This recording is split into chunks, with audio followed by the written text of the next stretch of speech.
দুনিয়ায় তো আপনার মতো দামি আর কোনো মা হতেই পারে না। আপনারা তো নবীদের মায়ের মতো মা, সাহাবায়ে কেরামদের মায়ের মতো দামি মা।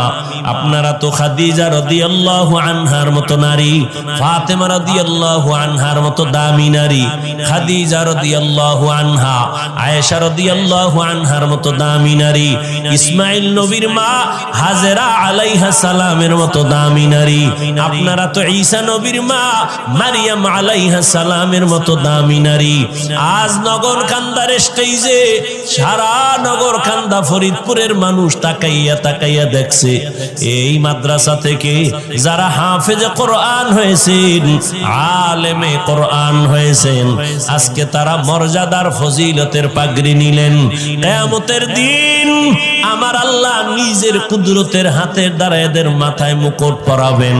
আজকে খবর নিয়ে দেখবেন এই হাফেজ আলেমের মা বাবার মতো এই দুনিয়ায় ঈদের আনন্দে আর কেউ নাই। ও পর্দার আড়ালের আম্মা জানেরা, বোনেরা, ও বৃদ্ধ বাবাজি, ও যুবক, কয়দিন আর দুনিয়ায় বাহাদুরি করবা? ওই জাহান্নামী গুনাহগার বান্দি জীবনে এমন কোন গুনাহ নাই করে নাই।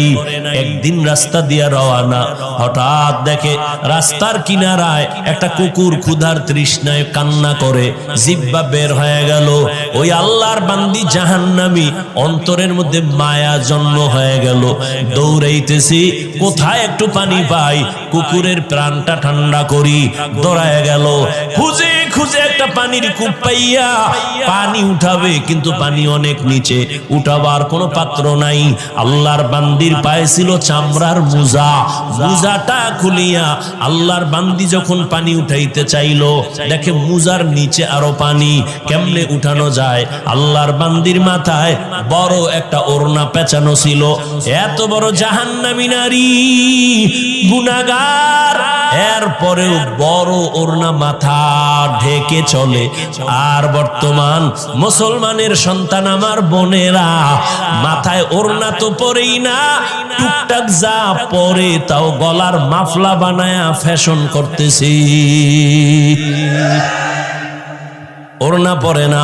যেই ঘরের নারী ঠিক মতো ওড়না পরবে না, ওই ঘরে রিজিকের কোনো বরকত হবে না। এরে আম্মা জান, ওই জাহান্নামী নারী ওড়না খুলিয়া ওড়নার এক মাথা মুজার সাথে বেঁধে পানি উঠাইয়া একটা দৌড় দিয়া কুকুরটারে পানি পান করায় দিছে। কুকুর ঠান্ডা মাথায় ঘুমায় পড়েছে।